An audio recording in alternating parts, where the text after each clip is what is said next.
നമസ്കാരം. BMC news live കൊച്ചിയിലേക്ക് സ്വാഗതം. വാർത്തകൾ വായിക്കുന്നത് ആതിര രവീന്ദ്രൻ.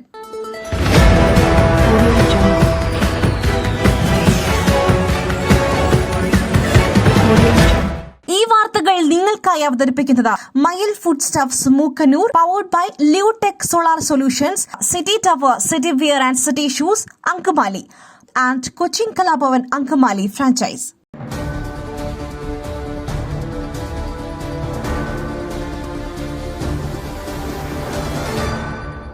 വോയേജ് 2024 ടൂറിസം രംഗത്തെ സഹകരണത്തിന് പുതിയ കരുത്ത്. Travel and tours agent survival Keralite സംഘടിപ്പിച്ച വോയേജ് 2024 ഡിസംബർ 7 തൃശൂരിലെ ഹയാത്ത് റിജൻസിയിൽ വിജയകരമായി സമാപിച്ചു. പൊതുമരാമത്ത് ടൂറിസം വകുപ്പ് മന്ത്രി PA മുഹമ്മദ് റിയാസ് ചടങ്ങിന്റെ ഉദ്ഘാടനം നിർവഹിച്ചു. കേരള ടൂറിസം പ്രോത്സാഹിപ്പിക്കുന്നതിൽ ട്രാവൽ ഏജന്റുമാരുടെ നിർണായക പങ്ക് അദ്ദേഹം വിശദീകരിക്കുകയും ടൂറിസം വകുപ്പും ടാസ്ക് പോലുള്ള അസോസിയേഷനുകളും തമ്മിലുള്ള സഹകരണത്തിന്റെ പ്രാധാന്യം വ്യക്തമാക്കുകയും ചെയ്തു. ആഗോള ടൂറിസം ട്രെൻഡും മറ്റൊന്നല്ല. സുസ്ഥിരമായി യാത്ര ചെയ്യാൻ ആഗ്രഹിക്കുന്നവരുടെ എണ്ണത്തിൽ 75% ഇൻക്രീസ് ആണ്, 75% വർധനമാണ് കാണാൻ വേണ്ടി. കേരള ടൂറിസം ഈ കുറച്ചു ദിവസം മുമ്പ്, കഴിഞ്ഞ ദിവസമാണ്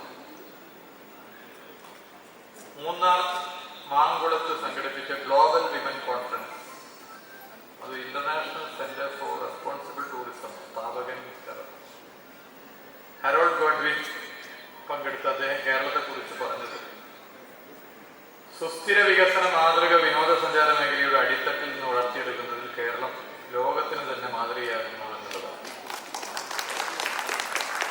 world travel mark, UNWTO, ICRC global, lonely planet, national Geographic, time magazine, New York times, ഇവരൊക്കെ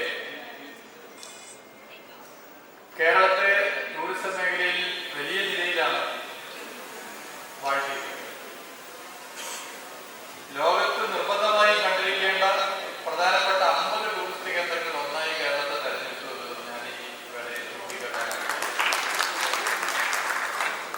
കേരളം യഥാർത്ഥത്തിൽ ടൂറിസം മേഖലയിൽ മത്സരിക്കുന്നത് ഇന്ത്യയിലെ മറ്റ് സംസ്ഥാനങ്ങളുമായിട്ടല്ല, ലോകത്തിലെ മറ്റു ചില രാജ്യങ്ങളുമായിട്ടാണ് എന്നതാണ് ഒരു യാഥാർത്ഥ്യം. അതുകൊണ്ട് തന്നെ നമ്മുടെ ഉത്തരവാദിത്തമേറെ വർദ്ധിക്കുകയാണ്. ഒരു സർക്കാർ സംവിധാനത്തിന് മാത്രം വിചാരിച്ചാൽ ടൂറിസത്തെ മുന്നോട്ട് കൊണ്ടുപോകാൻ വേണ്ടി സാധിക്കില്ല. സർക്കാരും സ്വകാര്യ സംവിധാനങ്ങളും ഒക്കെ കൈകൊടുത്തുകൊണ്ടാണ് മുന്നോട്ട് പോകുന്നത്. അപ്പൊ ടാസ്കിന് എങ്ങനെയൊക്കെ കേരള ടൂറിസത്തെ പ്രൊമോട്ട് ചെയ്യാൻ വേണ്ടി സാധിക്കും എന്നുള്ളത് പരിശോധിക്കുകയും ടാസ്കിനെ കൂടി ചേർത്ത് പിടിച്ചുകൊണ്ടായിരിക്കും കേരള ടൂറിസം ഈ ഒരു നാളുകളിൽ മുന്നോട്ട് പോകുന്നത്. മലബാർ ടൂറിസം നേരിടുന്ന പ്രധാന വെല്ലുവിളികളായ യാത്രാ സൌകര്യങ്ങളുടെ അഭാവത്തെക്കുറിച്ചും 2025 ദേശീയപാത പദ്ധതി പൂർത്തിയാകും വഴി ഈ പ്രശ്നങ്ങൾക്കുള്ള പരിഹാരം ഉറപ്പാക്കുമെന്നും അദ്ദേഹം അറിയിച്ചു.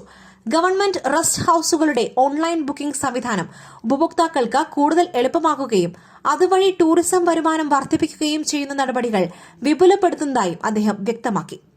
HGS കളരി സംഘത്തിന്റെ കളരിപ്പയറ്റ് പ്രകടനം കേരളത്തിന്റെ സമ്പന്നമായ പൈതൃകത്തെ ആലേഖനം ചെയ്ത ഒരു സാംസ്കാരിക ആകർഷണമായിരുന്നു. അഭിഷാദ് ഗുരുവായൂർ നടത്തിയ മോട്ടിവേഷൻ സെഷൻ അംഗങ്ങളിൽ ആത്മവിശ്വാസവും പ്രചോദനവും ഉണർത്തുകയും അവരുടെ തൊഴിലിനോടുള്ള പുതിയ കാഴ്ചപ്പാടുകൾ പങ്കുവയ്ക്കുകയും ചെയ്തു. Air India Express, SriLankan Airlines, Jazeera Airways, Oman Air, VietJet, Gulf Air തുടങ്ങിയ പ്രമുഖ വിമാന കമ്പനികളുടെ പ്രതിനിധികൾ സമ്മേളനത്തിൽ പങ്കെടുത്തു. കേരളത്തിന്റെ യാത്രാമേഖലയ്ക്കുള്ള അവരുടെ തുടർച്ചയായ പിന്തുണയെക്കുറിച്ച് സംസാരിക്കുകയും അവരുടെ സേവനങ്ങൾ അവതരിപ്പിക്കുകയും ചെയ്തു. ടാസ്ക് സെക്രട്ടറി ജുബായ് CK സ്വാഗതം നിർവഹിക്കുകയും പ്രസിഡന്റ് രാജേഷ് ചന്ദ്രൻ അധ്യക്ഷ പ്രസംഗം നടത്തുകയും ചെയ്തു. ട്രഷറർ മുഹമ്മദ് റിയാസ് പരിപാടി വിജയിപ്പിക്കുവാൻ സഹകരിച്ച എല്ലാ അംഗങ്ങൾക്കും പ്രത്യേകമായി നന്ദി രേഖപ്പെടുത്തി.